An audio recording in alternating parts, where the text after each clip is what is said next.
All right, Chelsea fans, welcome back to another episode. That's right, the London is Blue podcast. Hopefully your favorite Chelsea podcast out there and a part of the Men in Blazers Media Network. Dan and Nick here. And boy, oh boy, we have a pretty dull affair to discuss after Chelsea win the first game under Enzo Maresca of a competitive fashion against Servette in the glorious Europa Conference League group stage qualification match. 2-0 at Stamford Bridge. This is the first time Chelsea have been playing European football in a little bit. It's the first time we've been playing on Thursday nights in a hot minute as well. And I think maybe just off the top, Nick, this always happens for, U.S. viewers in the middle of a workday. Would you have done or been willing to do more work today than watching the match and just fast forwarding to knowing the result? Yeah, for sure. I think a lot of people were working harder than what they saw on the field today, perhaps. And some of the players? Yeah, well, we'll get to that in a bit. I think the overwhelming thing that I was like, hey, we're going to enter into this match review, saw the match. I was like, can we just have a live reread of your experience with the Men in Blazers Chelsea Women's show from Wednesday? That would be cool. You got to do a pretty cool thing to go see a live show with the women's game pod. So, we could do that instead. I did a huge mistake, and now Chelsea have won the day that I've made a mustache on my face. And so now I feel like I basically have to keep this until we lose. So lots going on here, Dan. Back to you. Well, if we yo-yo as much as many are expecting, I don't think that mustache is going to have to last too much longer, depending upon Chelsea's form. Maybe gone by this weekend, Dad. Let's see. Who knows? I mean, I think in general, we walk away from this match, and what we kind of want to chat through are a couple of things related to what was really just a average to poor performance with maybe a few standouts. I think there's a couple players that we want to talk about who did find an opportunity to coat themselves in some glory at the end of the day, but there's some huge concerns about some of the players that we saw with days left in the transfer window as well. So that these are a bit of shifting tides moments for the club where does a player play themselves into full consideration for the manager, into full consideration for the sporting director? Do they potentially put themselves on the back burner, on the we need to move on them as quickly as possible, particularly with plenty of players still being linked with exits from the first team, from Chelsea's squad, from Chelsea's academy, with plenty of business to do with at UK time, 7 days remaining in that transfer period to get it all done. So, Paul and Lawrence are going to be extremely busy, we hope, in getting this sorted so Chelsea 24-hour days, Dan. 24-hour days. Let's go. 38-hour days. Come on. The real thing Clear Lake needs to do is invent that 25th or 26th hour. Just patent it and have it for themselves to get more work done. But we're going to get through this episode going through a couple of those things. Again, we're going to talk about where Chelsea maybe had some star performances, where Chelsea did not get some contributions from a couple other players, just general kind of thoughts on did we see any evolution within the system or style? Maybe not a whole lot. And then also talk about some of those outgoings that Chelsea are trying to get sorted too. But as always, just on the top, thank you to our amazing community for supporting the podcast. If you're watching on YouTube, hit the like button, subscribe. Over half the people who are watching the videos nowadays are not subscribed yet. It's 55% of you. Find the video and you don't subscribe. This is the call to do so. We would love to have you here. And, we would drop great videos, so it's worth it. You can also leave a comment, too. Let us know what you're enjoying, not enjoying. Again, leave 5-star reviews on Apple Podcasts and Spotify. It's always appreciated. You can join our free weekly newsletter, The London Blue Dispatch, written by Sam. He did give a Servette review as well. So if you missed that one, it is available. Link in the show descriptions. Or just sign up so you get the next one right in your inbox. You never have to worry about it. And you can get in the conversation, our free or paid Discord community. But maybe before we get into just the high-level recap, Nick, as always, some 3-word match reviews to help set the stage for what Chelsea and thankfully the supporters had to go through. How the people are feeling, and the people are feeling interesting today. Matt Fitz was sloppy versus Servette. Yeah, decent. Blew all through with bad, but better, question mark. Fair enough. Millhouse, not worth $5 for those around the world who had to pay $5 to watch that. That's tough, and I was a victim as well. Hashtag calmer with Palmer with bored with balloons. I think not bored with the balloons, but bored with like a side of balloons, maybe is the way that was supposed to come off. Spanish show with Mudryk's Swiss Miss. That's pretty damn good. ENSC with Amorphous Blob 2.0, speaking right to me in my heart. Yep. And then Dan, what about you? Match to forget with a little bit of just change some of the vowels to E's and throw a double T-E on the end there. We were both pretty happy with the little witticisms of ours. Mine was not serve in confidence. So, look, one thing I would just point out here, Dan, we're back in UEFA coefficient mode, right? Chelsea, 9th in the coefficient rankings. Correct. Reasons passing understanding. Guess where Servette is, Dan? I'm going to guess that they potentially don't even list in maybe the top. They list 50. Okay. They list, but they're 139th, Dan. Okay. So it seems like there's a difference between the two. The gulf, some might say.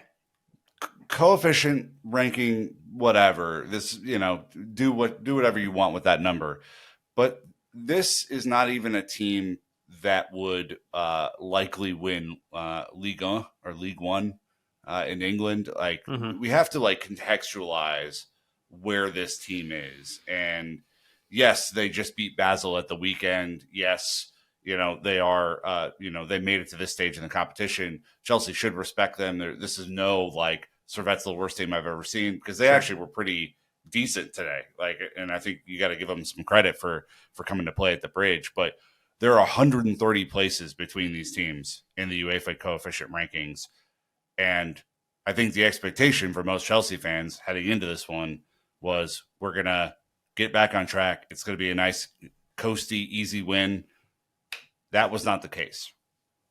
Yeah, there was no coasting, and there was no easy ability to sometimes even transact the $5 the club was looking for to actually get people to watch the match. I think we had seen people complaining, and I experienced this myself across 4 different browsers on one operating system. None of them would allow me to actually purchase the ability to watch the match. And so I did watch it on my phone with a little Apple in-app purchase, and that worked pretty well.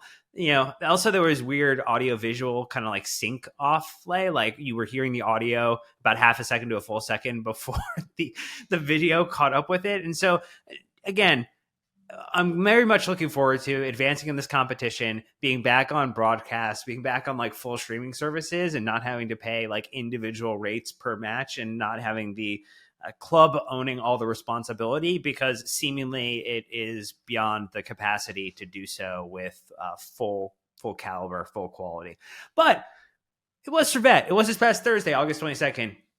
2024 in the Europa Conference League at Stamford Bridge. Chelsea winning 2-0 to Servette. That's right. A 1-game winning streak has started. Opportunity to take it to 2. Opportunity to take it to 2 after the weekend. But look, goals came in the 50th minute for the penalty that Nkunku put away perfectly. Then Madueke in the 76th minute with an absolute banger of a goal. Just absolutely uncorked one there. That was pretty fantastic. Just a quick run through the lineup. I'll let you talk about some stats in a second here, Nick. But it was Jorgensen between the sticks getting the nod over Sanchez. Disasi, Tosin, Badiashile, and Vega were your defenders. Dewsbury Hall and Caicedo were the technical midfielders, with Mudryk, Nkunku, and Neto as the attackers, all behind Mark Gu. And then you saw Madueke come on, Enzo come on, Palmer come on, Gusto come on, Lavia come on, and that was it. But you also saw the wonderful 2 goalkeeper bench situation with Sanchez and Bettinelli both getting an opportunity to sit there and twiddle thumbs while alongside Mark Cucurella, Colwell, and Nico Jackson. Couldn't add one academy guy on the bench today. And Tyreek George, maybe. Look, I love Betts. Josh Kimpong, there. Sure. If you're gonna do the second 11 thing, can we not do the 2 goalkeepers on? What do you fucking think is gonna happen with the second goalkeeper on the bench? do you think we're going to get 2 red cards and then you're going to have to bring in your third goalkeeper to play with, 8 other guys? Like, what the hell? Just ridiculous. Well, and then as we kind of maybe get through a couple of the stats, I mean, we had almost 60% possession to the 40 that Servette had. 2 big chances to their 1. We had a total of 14 shots to their 22. We had 7 shots on target to their 6. They hit the woodwork once. We did not. They had 7 shots off target and 9 blocked to our 2 shots on target and their 5 blocked. And you look at it, 1 yellow card for us, none for them. We definitely gave up a bunch of corners. They had 8 to our 4, and both goalkeepers were called into action. We had 6 saves to their 5. But, I think there's maybe to set the stage as we talk about, I think the question is was it a bad performance with a good result? Was it just a bad performance with a couple of really good finishes? You don't get the penalty and it's technically a 1-0 win. And maybe that changes the whole dynamic of how Chelsea played and how Servette plays. But I know Maresca had some comments just about the way the last 15-20 minutes went, about what he thought was transpiring. And you want to kind of touch on those? I do. Yeah. He said in the last 10 minutes, we played a little bit with fire. I was a bit worried. We could have managed this game in a different way. I expected it because we were in a moment of learning things. In some moments, the intention is to keep the ball. The intention to keep the ball is the correct one, especially when you are 2-0 up. But where is not good. We tried to manage the ball in the last 10 or 15 minutes. In our side of the pitch, we need to do exactly the same type on the opposite side of the pitch. We didn't concede the goal, but we can learn from there. All of them need more time to know the system better. Tonight was also not so easy in terms of physical condition for some of them. Let me just say this before we, dive too much into the performance itself. Those stats are not a joke. Servette came to play. They thought that we were there to be had, and frankly, they were right. They were very unlucky not to score at least 1 goal in this game. At the very end of the match, there was that open header that they, it was harder to miss than make, and he put it over the bar. So, if we're just being honest about this, and I think this leads into your first question, Dan, bad performance with a good result. Yes, there were boos at halftime. That's how bad the first half was. Yeah, and we knew that this season, particularly with the, Pochettino departing, with Maresca coming in, no Premier League experience, with massive turnover to the side again for another summer in a row, that there were going to be growing pains for this team. And I think we are very much in the wake up and smell the coffee type of mode of just how real those growing pains are going to be over the next 2 to 3 months as this team gels, as Maresca identifies a starting 11 that is going to work for him. And again, I think that you can make a lot of excuses or justifications depending upon which side of the argument you want to be. Excuses if you're trying to play the more patient role, or justifications if you really want to drag on the team, on the organization, on the sporting directors, on the hierarchy. So, you could say, hey, we have another match on Sunday, again, in the Premier League, which is important for Champions League qualification, and maybe we're prioritizing that. You could argue that if you're trying to excuse it again, we also know that we need to rest players appropriately, players who are still not fully back up to fitness. You have Mark Cucurella joining extremely late, Cole Palmer joining extremely late at the tail end of, if not any preseason minutes potentially, and only a handful of minutes in the first match that we had. So there are a lot of ways you could say that this team needed to be heavily rotated, which I think is a very fair thing to do. I think we just look at the onset, the lineup we put forward. Good to see different names, different starters than we saw in the match against Manchester City. Very, very positive thing there. What happened, though, is there was not a lot of gelling initially on what that was actually going to come out and produce. And I think it left a lot of us kind of questioning why some players and not others. And particularly because there was actually a lot of good movement in those first 15 to 20 minutes. And it just evaporated after that. It's like the individuals we put out on the pitch just stopped figuring out how to work with one another and couldn't advance beyond the second idea or the third idea. Yeah, I think where I'm coming at this from is this season. We've talked about the number of potential matches 190 times. I'm going to talk about it one more time. If you play Thursday, Sunday for a lot of the season, right, between Conference League, FA Cup, Carabao Cup, all these sorts of things, if you're playing every 3 or 4 days for the better part of 10 months of this year, it's a lot of fucking matches, right? And sometimes you're going to play 3 times in a week. Sometimes it's going to be the odd Tuesday game thrown in there, right? Festive fixtures and, FA Cup, Carabao Cup, everything kind of coming together, right? You're going to need 2 11s. I think the concept of having 2 11s is very appropriate, given, what we know this season is and the fitness concerns that we have about a lot of players, even players that we recently bought. Cool. No problem with 2 11s. And I think Maresca even nods to this later in his press conference by saying, for someone like Noni, for example, who comes in as a sub, wasn't used on Sunday, there's going to be plenty of minutes for you. Like, there are plenty of minutes to go around in this team. We just have to construct 2 teams that can do battle on 2 different days of the week, right? No problem with that. What's weird about the way that this was set up to me is, the gulf between Sunday's team and this team felt pretty stark. You replaced the entire back line, right? Not one player on Sunday started in the back line. You replaced the goalkeeper. The midfield, I'm super worried about the depth if Caicedo has to play a game like this to keep us alive in the tournament, right? And then the front, I'm worried that Nkunku and Mudryk and Neto have to play this game, right? So I think the way that you construct these 11s, to me, Dan, is the major point that I take out of this, because clearly we need a Premier League 11 and a Cup 11. I mean, I don't know if I fully assert that. There has to be some level of continuity that runs through.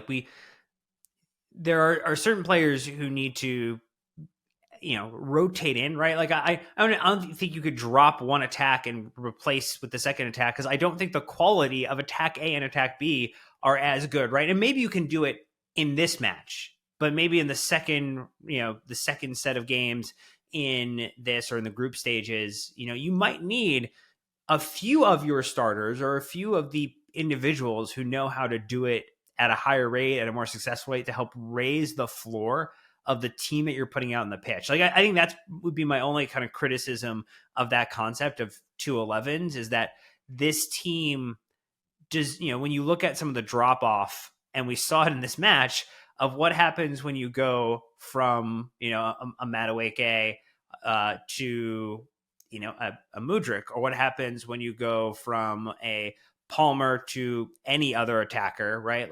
There's not enough to say you can just wholesale change the 3, but you can, I think, anchor, right, and then replace the anchors. What's most important to me, I think the attackers are a little bit easier to sub in, sub out. Give 60 minutes to one person, sure. Give 30 minutes to another person. That becomes easier. Where I'm really concerned, though, is the midfield, the depth of the midfield, because right now it looks pretty thin, right? And I'm concerned that the back four and the goalkeeper know how to work together, right? We saw so many times last season, you swap out center backs, you swap out full backs, you swap out goalkeepers.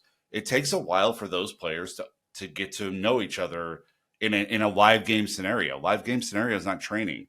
The spin on the ball that Tosin puts on back to the goalkeeper is going to be different than what West puts on, right? And so I would rather have that core, that 4 and the goalkeeper be a part of a team and have those relationships be built up, because we saw some really sloppy back passes from Badiashile to Jorgensen, who wasn't necessarily in the right position, right, in some of those moments. And so I think the attack is easier to manipulate in the 60-30 model and swap people out and all that sort of stuff. But defense needs to stay together. And then the midfield, I don't know what the hell we're going to do. Caicedo can't play 70 games, right? And Lavia is Oh. just coming off of an injured season. Same with Enzo. So Dewsbury Hall, same. Like, these are interesting conundrums. Well, we know that, if Vega ends up staying with the squad, right, he was one of the players who's earmarked who can play in midfield in addition to playing as a part of our defense. I mean, if Trev Chalaba's deal does not go through, he's someone who could play in midfield as well in defense. So, like, there are players there. What I want to do is I want to take a quick break, and then we get back. We'll talk a little bit deeper about the players that we thought did very well in this game, because I think there are a couple people like Caicedo and Madueke who deserve some recognition for the way they contributed, and a few more, and then others who maybe were less impressive before we get to our transfer conversation. So stay tuned. We'll be right back. All right. So I think if we want to take it, and you mentioned his name a couple of times, so I want to probably go to him first, but he got the second goal on the night, was someone I thought, after watching Mudryk play, who will be in our not so good performance list, that I thought Madueke would have come on much earlier in the game, potentially would have started the game. And that didn't happen. But he came on and had a very clear impact, had a really strong preseason, and feels like we're at a kind of crossroads moment. The comment that we saw from Maresca after the end of the game in the press conference, talking about Madueke's future, said, yes, absolutely, inferring I want him to stay. Until the transfer window closes, anything can happen. Knowing he's a player I like adds a message to a player like him that is, we have so many games, which is the comment you mentioned earlier, Nick. So I thought he had a great night. I thought from a cameo standpoint, can't get better than coming on as a sub and scoring a goal that also doubles the lead, makes it even more difficult for Servette in the return leg to try and advance or try to get something across Chelsea. But again, he seems like, way above the quality of where Raheem Sterling is within his current career, where Mudryk is currently, and feels like if you're thinking about who that other winger is that needs to stay with that squad, like I'm picking Madueke over several other players who are still on Chelsea's list. Yeah, look, I think it was a surprise that he didn't play Sunday for me. I thought it was too early for Palmer just getting back, and that it was more likely to see at least 60 minutes of Noni on Sunday against City than we saw in 0 minutes, frankly. Really surprised he didn't start today, and that Neto didn't start on the left. But even then, if you take my 211s model from earlier, you would have thought for sure, Neto just gets here last week. This is a guy who has been here and been in the system since the very beginning. It makes total sense for him to be there. And that was not the decision that's been made. There's transfer rumors, the I love you so much that I might have to let you go sort of vibe from Enzo there, which is just nonsense. And, there's a lot that's going to change with this team before, the end of the window. As you're listening to this, there's probably 7 days left in the window. So, but I mean, it was clear when he came on that he raised everyone's level.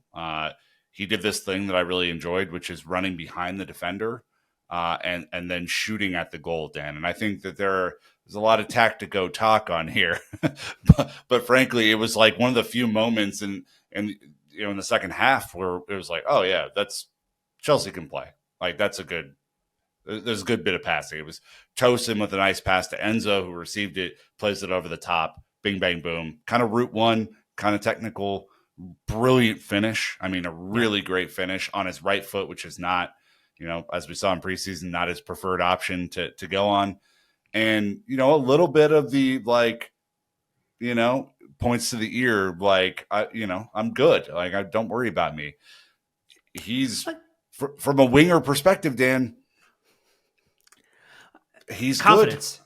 Yeah. I mean, you want players who have more confidence on the pitch, who are backing themselves to be successful, to put themselves in a position to make selection choices difficult for Enzo Maresca, make life difficult for the sporting directors when they think about how are they going to sell, how are they going to construct the squad. Like you don't want to make yourself an easy individual to put on the transfer list. I think one player who had played for 84 minutes of the game, Sofa score rating was a 6.9. I felt like he was more impactful than the Sofa score rating that he got was Moises Caicedo.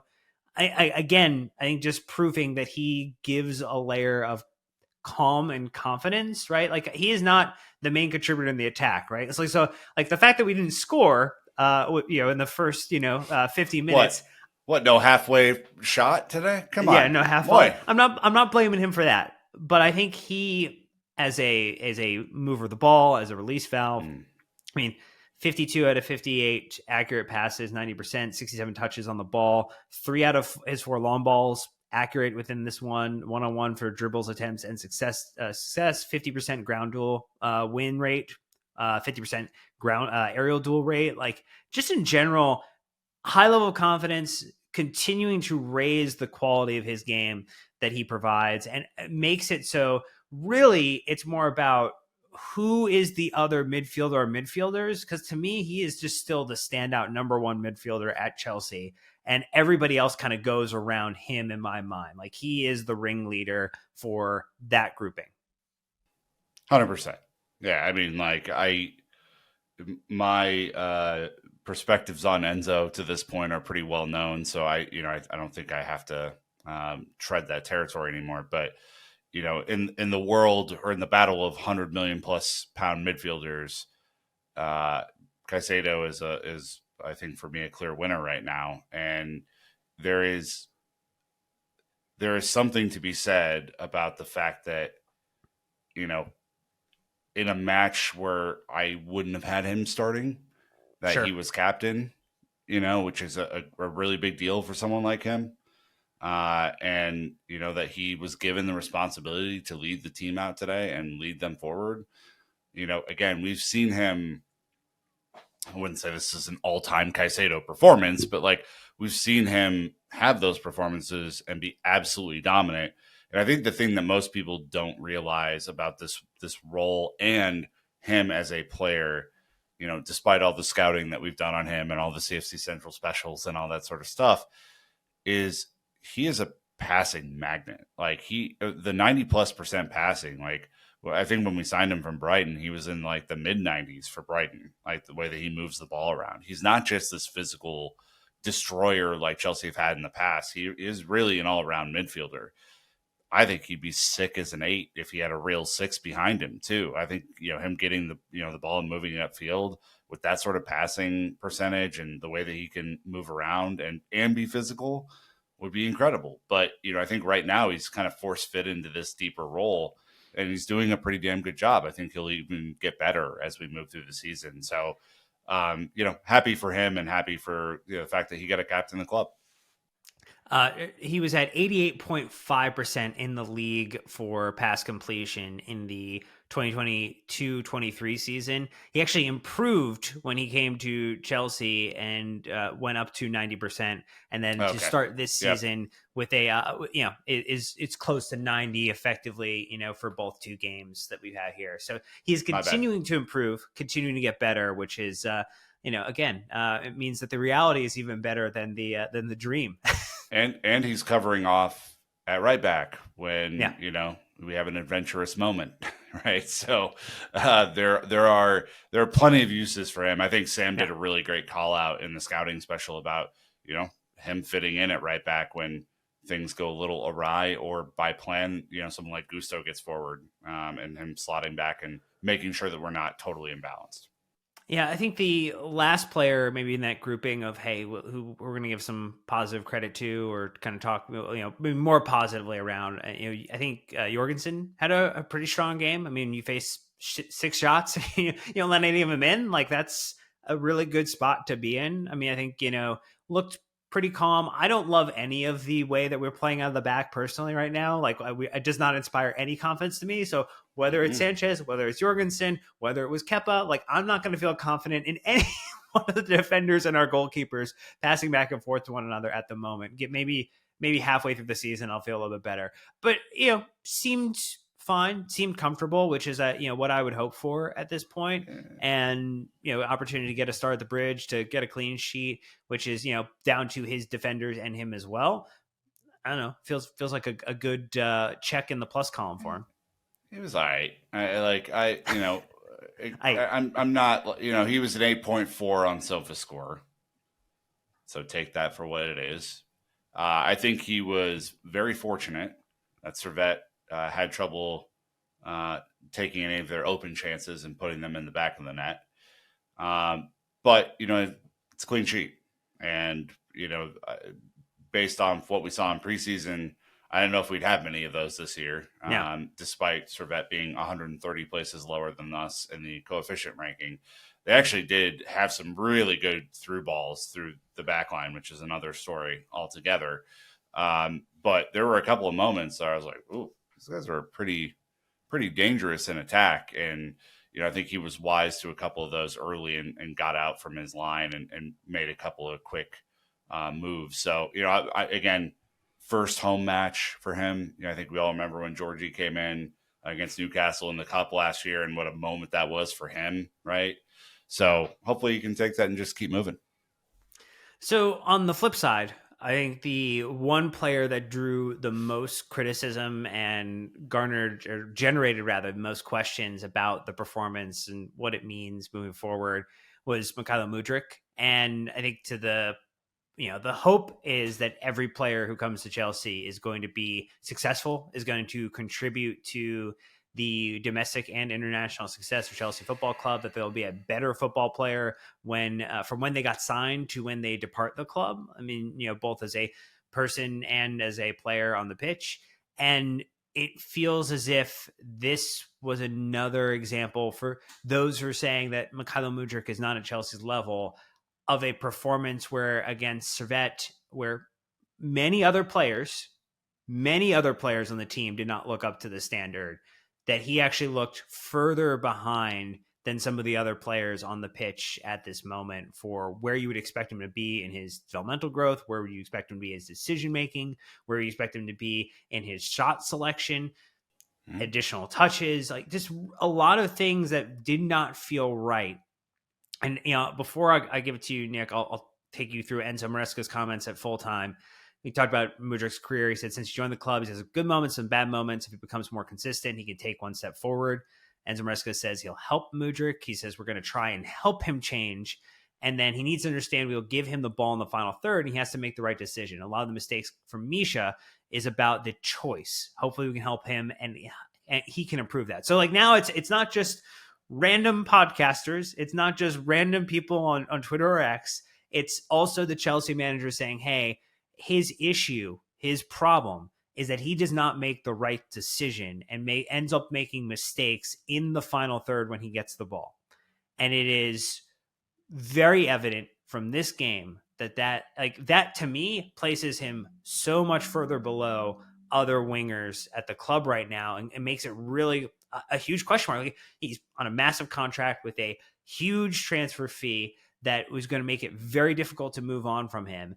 And I don't know how much you want to persevere with him when you also have someone like Tyreek George, where you say, hey, would you want to try to help develop him? And could he become a better player with the same minutes that you give Mykhailo Mudryk? Yeah. I mean, we were talking a little bit before the show. If Mudryk played for Servette today, you'd be like, yeah, that's about right. That's about the level. Right now, he is, for me, and I think for many others who listen to this show, a guy that everyone really wants to do well. I think a lot of people really want him to do well. I put myself in that category. I would love to see him at his best. The guy we saw at Shakhtar who burst through the Real Madrid defense and put a really great shot in the back of the net. We haven't ever seen that guy. We've seen little moments for sure, and I think Maresca even nodded to that, like tiny moments, but never consistency. And he got a run of games last year too. This isn't like he's never in there, so he can't make an impact. He's just not. He's not Chelsea's level right now, and I think he needs a loan. Even Chelsea's expected level or Chelsea's current level? Both. Right now. I mean, right. I'll be honest, there were bad performances all over the pitch. This is, I know we're picking on him a little bit, but he was the worst of the bad to me. That's really not where you want to be for a guy who's been at the club now almost 2 years. He'll be at the club 2 years in January. So it's not as if he's brand new. I know he's played, I guess, with a bunch of different managers and such, but I don't see it right now, and I don't see where the special is going to happen. Like what Maresca says here about decision making is 100% correct. It's not a physical thing. Like, he is an incredibly physical player. He is an incredibly fast player. He has a ton of gifts. I mean, some of the stats from this game to help you back that up. I mean, ground duels, right? 6 out of 9 won. He was able to do 3 of 3 successful dribbles, right? He did get shots off. Like, he showed speed, right? He showed the ability to move around some players, but when you put him in front of the goal, taking a couple extra steps versus making the pass backwards, but not giving it enough power in the right moment, which comes in like, hey, I didn't make the decision at the right time, and so my action is trailing where I'm physically at. And the moment, right? The moment that he had, Guiu holds the ball up beautifully. Mudryk's in the box by himself, basically, has a clear shot on goal, pulls it wide. And it's like, I've never wanted the ball to go in the net so bad for someone. And what about Mark Guiu? It wasn't even on the fucking frame. I mean, like, this is what I'm saying. Like, I right now he's last in terms of wingers, and that's for me below Raheem Sterling, who's not going to be at the club in a week, very clearly. But like, you're right. Like, Tyreek George. If I were Tyreek George and I was looking at this, I'd be like, "Hey, coach, like, your boy's ready. Like, let's do this thing." And if I'm Pedro Neto, I'm like, I didn't really do much today, but I was better than that. Like, it's gonna be tough for him. Yeah, I mean, I don't want to belabor too hard on all the players, but I mean, Guiu is one who maybe struggled with some of the shot selection, but again, he's also different situation, right? He's only been at Chelsea for a shorter period of time, has only been at the top level, top flight for basically half a second. And, this was kind of 2 misses that or 2 opportunities that you feel like he absolutely should have walked away with 1 goal minimum tonight, potentially 2. But, I think that's at least gives you something to say, like, there's an opportunity, depending upon what Chelsea do over the next 7 days, where if he does stay, developmentally interesting. I don't know if he's going to help you advance the quality of the squad to the point where we're going to go up the table. But if you have to play him, I think you could end up with a better player in 12 months' time. Did anyone really think that Mark Guiu was going to be starting for us in the Conference League on August 22nd? I mean, truly, I thought this was a player that was brought in to be a part of this system where we buy him for 5 and sell him for 10, like that. But preseason, he really did impress me with the hustle. I think he kind of has a panic nature to him a little bit, where the panic can help him press and get upfield and be an absolute menace, but the panic also sets in when he's kind of in front of goal a little bit too. And so I think once he calms down a little bit, he could be valuable. Now Chelsea may go buy Victor Osimhen, and then we're not talking about Mark Guiu for a little bit, right? But I'm proud of the kid, honestly. Like, he's 18. He left home, a month and a half ago, and he's joined Chelsea, and it's a big club with big ambitions, supposedly, and we're gonna figure out, hopefully, that he is the real deal, because physically, Dan, like, he does fit us. He does look like a Chelsea player. He's not, relying upon, some of the more, I would say tiki-taka aspects of the Barcelona playing style. He's a bull, and in the Premier League, a bull can do a lot.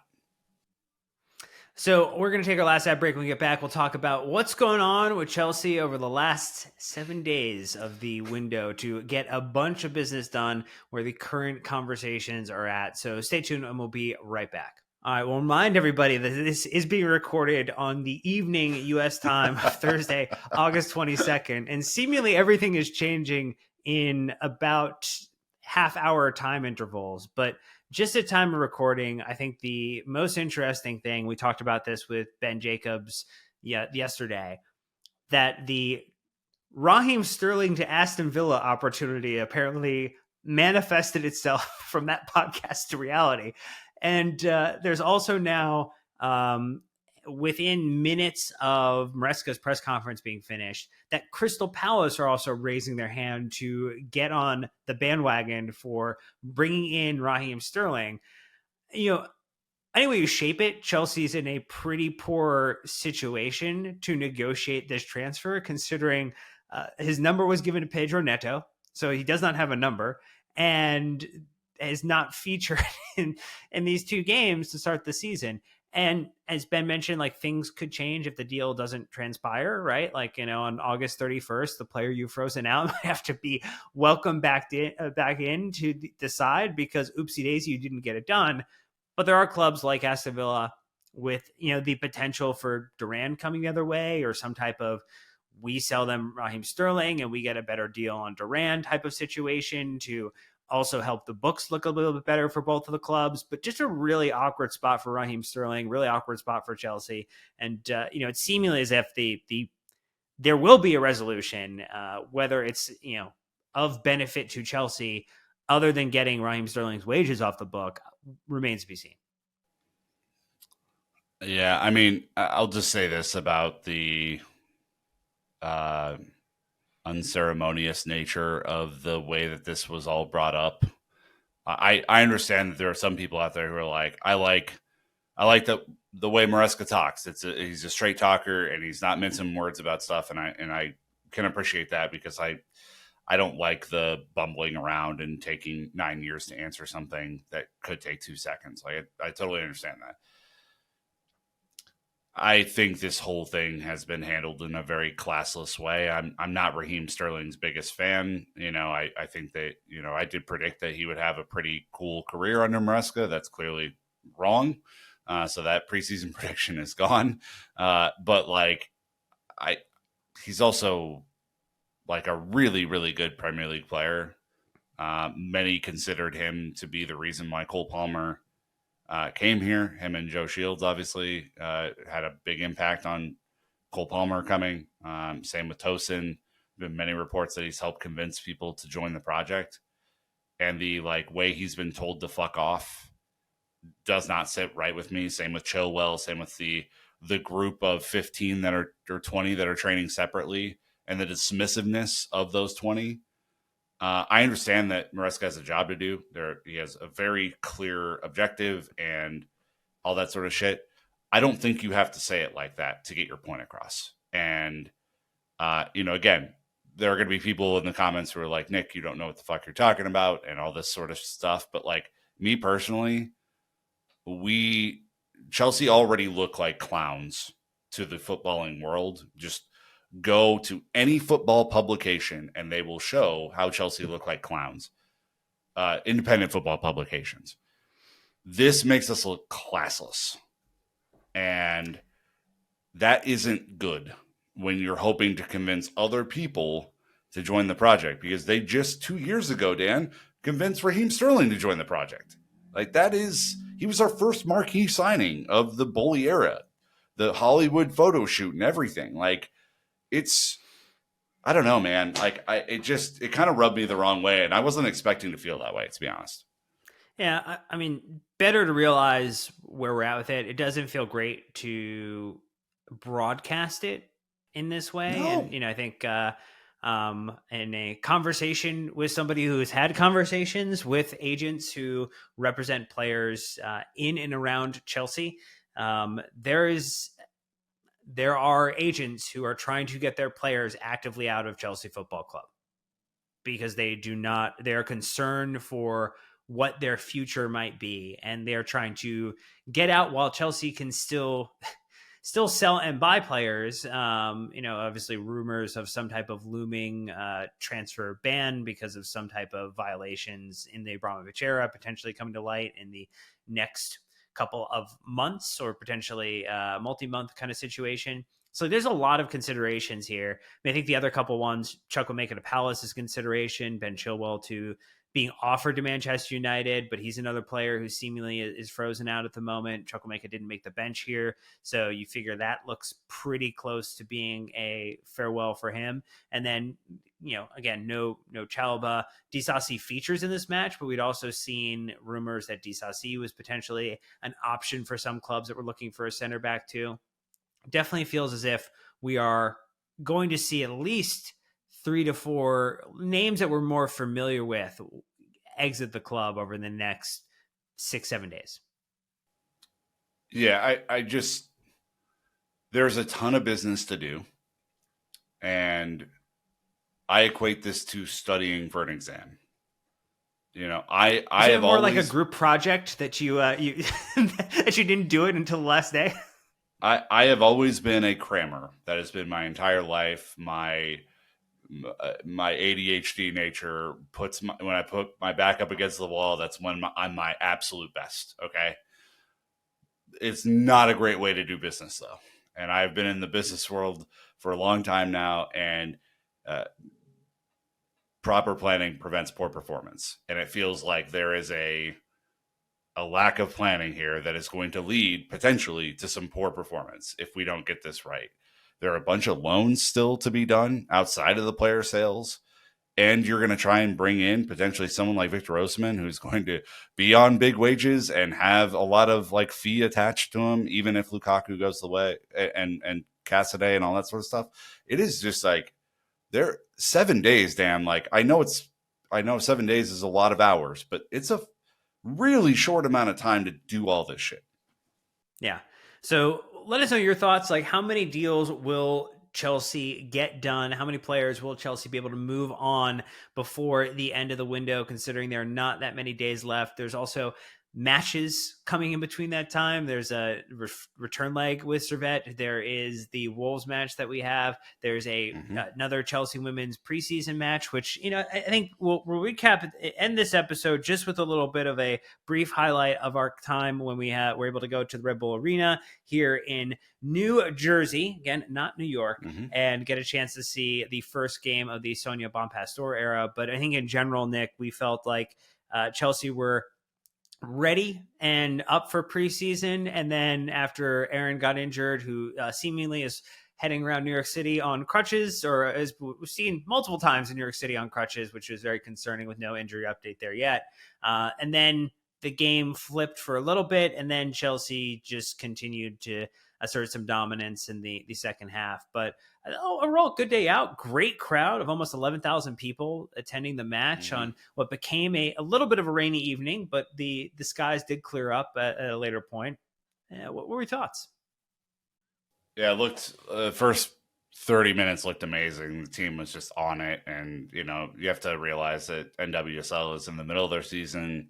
Neither team playing a full strength squad. It's obviously a friendly, but it was a really physical friendly. Like, a lot of contact, a lot of fouls, a lot of players not liking the fouls from the other team. Like, it was not a friendly. A lot of jawing between leagues on which league is better and shit like that. Obviously, the air goes out of the building when Aaron goes down. It was, I think, a friendly fire sort of situation where it got collided into. And did not look happy getting up. And Erin is as tough as they come. She's an absolute warrior. And so, let's just hope that there is a MRI that says, no, it's just a strain. Don't worry about it. She'll be back very soon. That'd be great. But you also got to go to the Men in Blazers Chelsea women's collab that happened last night. How was it? It was great. I mean, if you hop over to the Women's Game feed to check it out, either on their YouTube channel, their podcast, really, really great opportunity. Raj and Sam had some really great conversations with Sonia Bonpastor, the official. They also brought on the wonderful Aggie Beaver-Jones and Aaron Cuthbert to have a conversation too. Just a generally wonderful vibe night in Kyle Martino's space in New York City where they hosted the event. And yeah, I mean, just great to hear what the objective is from Sonia Bonpastor, which is really to look, we got 4 trophies. We need to go win 4 trophies. Like the women's team right now if you are listening at the end of this, you made it through the conversation, you thought, I was going to turn it off a little bit beforehand because they switched to talking about the women's team. It's not usually what I pay attention or watch. This is the best team at Chelsea Football Club, full stop. It has been the best team that we have had for many, many years. Like the times where it hasn't been is like when Chelsea was like deep in Champions League runs, winning Champions Leagues, and like you could then argue, but I mean, this is like a back to back champions winning team, league winning team that is looking to repeat in the league again under a brand new manager, to go deep in the Women's Champions League again. Mm-hmm. And you can just tell the squad chemistry, the vibe right now, this US tour that they're on. They're going to be playing in DC this weekend. Like they look like they're in a good spot. They look ready to go challenge again, to go deeper again. And, Aaron Cuthbert was talking about, it's like, hey, it's like a, new day at school, right? Like your Emma Hayes has left, Sonia Bonpastor has come in, like new teacher, but everybody seemed to be vibing so well. And so very excited. Like you should go check out the full episode. It was about about an hour and 20 minutes worth of conversation that they had in the Lower East Side at Martinez Bar the other night. And great time. Yeah. I mean, they are fun to watch. They're going to be on Paramount. They'll be on DAZN this year. So just, if you're in the States and you're like, man, the men aren't quite fulfilling all of my Chelsea-ness that I need, the women will help to fulfill that. And, again, really cool to be out in Jersey. Thanks to everyone who came out and said hi. It was great to see a bunch of folks on a Monday night too. So, 11,000 on a Monday, not bad. Well, that's going to do for this episode. Tons of more content coming your way. A Wolves match preview on YouTube that Nick did with wonderful Wolves fan podcast. We also have plenty more in terms of match reviews. If there are any emergency transfers, we'll be dropping something quick and hot as well. Little Caesars-esque in the way that we'll deliver that one to you. But until next time, Chelsea fans, you know what to do. Keep the blue flag flying high.